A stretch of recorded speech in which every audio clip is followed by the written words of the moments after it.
Breaking news చూస్తున్నాం. హైదరాబాద్ లోని శంషాబాద్ విమానాశ్రయానికి బాంబు బెదిరింపులు వచ్చాయి. సైబరాబాద్ కంట్రోల్ రూమ్ కు ఫోన్ చేసిన ఓ ఆగంతకుడు ఎయిర్పోర్ట్ లో బాంబు పెట్టినట్లు బెదిరించాడు. దీంతో అప్రమత్తమైన అధికారులు విమానాశ్రయంలో ముమ్మరంగా తనిఖీలు చేపట్టారు.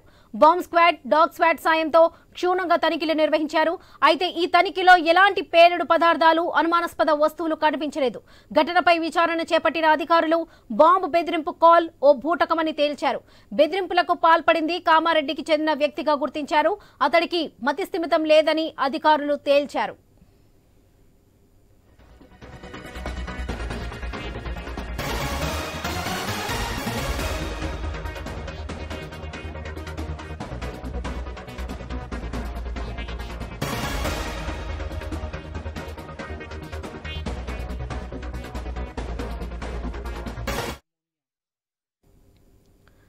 హైదరాబాద్ లోని శంషాబాద్ విమానాశ్రయానికి బాంబు బెదిరింపులు వచ్చాయి. సైబరాబాద్ కంట్రోల్ రూమ్ కు ఫోన్ చేసిన ఓ ఆగంతకుడు ఎయిర్పోర్ట్ లో బాంబు పెట్టినట్లుగా బెదిరించాడు.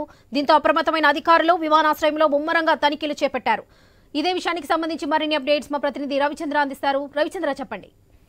వరలక్ష్మి, అయితే శంషాబాద్ లోని అంతర్జాతీయ విమానాశ్రయంలో బాంబు బెదిరింపు కాల్ రావడంతో డాగ్ స్క్వాడ్ కావచ్చు, దాంతో పాటు బాంబు స్క్వాడ్ సహాయంతో పోలీసులు క్షుణ్ణంగా తనిఖీలు చేశారు. ఎందుకంటే ఇంటర్నేషనల్ ఎయిర్పోర్ట్ శంషాబాద్ కి కొన్ని వందల మంది రోజు వస్తుంటారు, పోతుంటారు. వేల మంది వివిధ రాష్ట్రాలకు, వివిధ దేశాలకు ఇక్కడి నుంచి శంషాబాద్ ఎయిర్పోర్ట్ నుంచి విమానాలు వస్తుంటాయి, పోతుంటాయి. దీంతో బాంబ్ స్క్వాడ్ బాంబు పెట్టినట్లు ఎప్పుడైతే బెదిరింపు కాల్ వచ్చిందో, దీంతో సైబరాబాద్ కంట్రోల్ రూమ్ కు ఈ సమాచారం అందిన వెంటనే ఎయిర్పోర్ట్ లో ఉన్నట్టుగా పోలీసుల్ని, ఎయిర్పోర్ట్ లో ఉన్నట్టుగా రక్షణ శాఖని వెంటనే అప్రమత్తం చేసింది సైబరాబాద్ కమిషనరేట్ లోని కంట్రోల్ రూమ్. దీంతో తనిఖీలు క్షుణ్ణంగా చేపట్టారు. ముందు నుంచి చివరి వరకు అక్కడ ప్రతి ఏరియాలో కూడా తనిఖీలు చేపట్టారు. ఎందుకంటే బాంబ్ స్క్వాడ్ తోటి అలర్ట్ అయినట్టుగా పోలీసులు, సెక్యూరిటీ సిబ్బంది కూడా అలర్ట్ అయిపోయారు. కాసేపు మొత్తం ఆ ప్రయాణికులు కూడా అలర్ట్ చేశారు. ఎందుకైనా మంచిది, ఎందుకంటే ఇలాంటి సంఘటనలు గతంలో ఇలాంటివి జరిగాయి కొన్ని ఎయిర్పోర్ట్లలో కూడా, ముఖ్యంగా ఇంటర్నేషనల్ ఎయిర్పోర్ట్ కావడంతో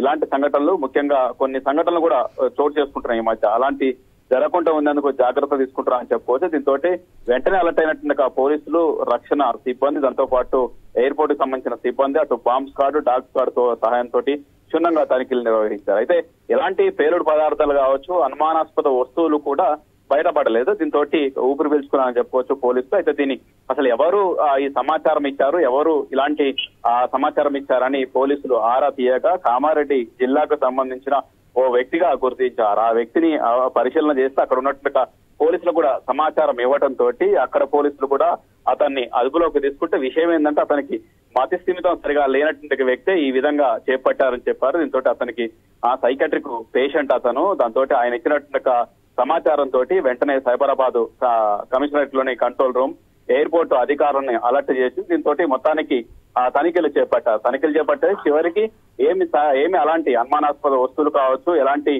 పేలుడు పదార్థాలు కావచ్చు, ఏది కూడా కనిపించలేదు. దీంతో రిలాక్స్ అయ్యారని చెప్పుకోవచ్చు. మొత్తానికి ఆగంతకుడు ఒక సైకాట్రిక్ పేషెంట్ ఇచ్చినట్టుగా సమాచారం మేరకు ఈ విధంగా అలర్ట్ అయ్యారని చెప్పుకోవచ్చు. Varalakshmi. Right Ravichandra, thank you.